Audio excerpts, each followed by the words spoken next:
Hi guys, it's Ovilee May with Yahoo Esports, and I am joined today by CLG Aphromoo. How are you? Good, how are you? I'm doing pretty good. So you guys just came off of your win against Immortals. Game 1, 26 minutes, pretty dominant game. Where has that CLG been hiding? Under Patrick's rock, apparently. Just no one could get out, no sun? Yeah, takes a lot of manpower to, lift it up. So. I mean, are we going to be seeing more of that special CLG?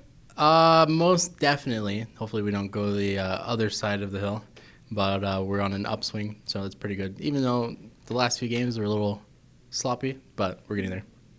What do you think has been holding that CLG that we saw in the first game back from, appearing more? Honestly, now that I thought about it a little more, what I came up with was that when 2v1 was in, it was really easy for us to play the game since I can control everything.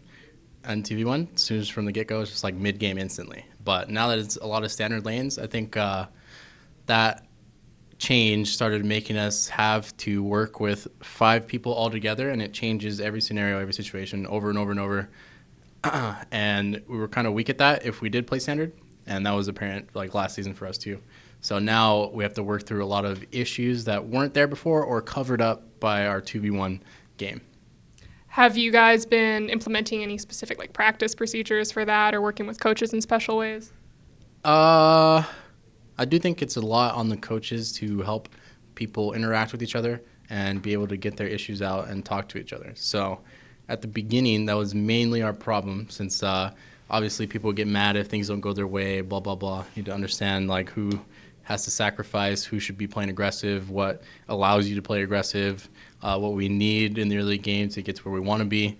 And we're just probably mainly focused on that most of the time. And nowadays, we've gotten over our hump and doing a little better now. And we do have a couple clean games, but it's still sloppy towards the end of the series and stuff like that, but we're trying. Speaking of some of those a little bit sloppy games, that game 2, I know you don't want to bring it up. I'm going to bring it up. I'm going to be a mean person. You guys were basically at their base, almost there. What happened? What went wrong where you guys couldn't close it off? I'm pretty sure, Corky and the support was alive? And Corky definitely had a lot of poke towards us, so we couldn't get the tower or kill Corky. And he had GA. And we had 30 seconds on their respawn timers, and I think he cleared the wave instantly with a big one rocket or something like that. And then off of that, it was pretty much too late to try and end the game. And then we had to run out, and then they instantly got Baron back. So that was probably a missed call. Definitely a missed call by me. We could have done it, but it was fairly difficult. So, yeah.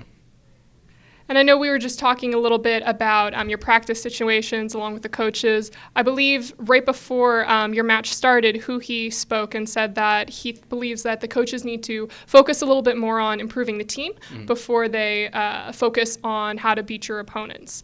Do you think that's changed your practice or kind of in-house relations at all? Hasn't really affected in-house relations or anything like that, but practice, definitely.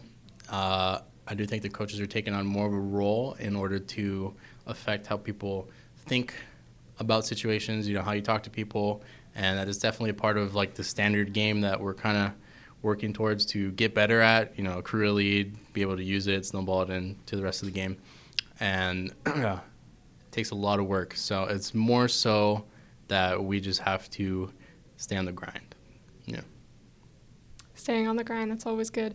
So you guys just took down Immortals. Immortals, they're kind of in a similar situation with you guys. They perform well, and then right now we don't know what's going on. Yeah. What do you think of their overall situation? Well, I don't want to be mean, but their bottom lane. Sorry.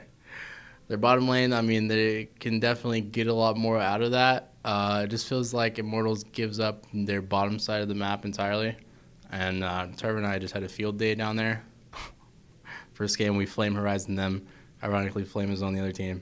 And then the second and third games, it was similar situations where they would just give up so much pressure because Dardoch would just sit around mid or sit around top the whole time. And it was just really easy for us to get pressure bottom side without having any jungler help. And towards mid game, I do think they play a lot better together. But they kind of don't really time their plays well where they all go in at the same time. They usually trickle in and stuff like that. So I don't know what's the issue over there. Maybe they don't have a shot caller or anything like that, who they're going to follow, but that's all I can think of off the top of my head. So last week I spoke a little bit with Stixay about his thoughts on like the AD carry meta and just like Jhin and like Ashe and Varus just kind of like repeating. But I've also spoken with some supports and they're saying that they're loving the support meta right now. Basically anything could go down there. What's your kind of level on that? Well, I do feel for AD carries. I do miss the Kalista days, Lucian days, Caitlyn, stuff like that. And the utility AD carries are our highest priority. So you definitely have to pick a enabler bottom most of the time. If you do get one of the 3 OP AD carries, it's okay to pick whatever other support. But if you don't, then you got to pull out the really high lane pressure supports.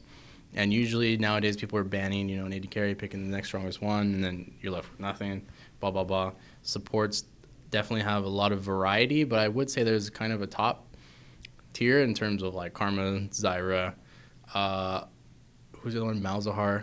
Those top 3 are definitely always picked over and over and over. And I do think that the support pool can be explored a lot more. So today I pulled out Soraka. It seemed pretty good. And I do think that maybe melees will come back pretty soon. So You hoping for that? I don't really care because I can play everything. So Well, it's not a big deal. Yeah. Yeah. And do you have anything that you'd like to say to your CLG fans out there? Yeah. Thank you for you guys supporting us. We appreciate it a lot. The games have definitely been looking pretty sloppy towards the end of the series, but we're going to get better. Well, thank you so much for this interview. And for everyone else, you can check out more of our coverage at Yahoo Esports.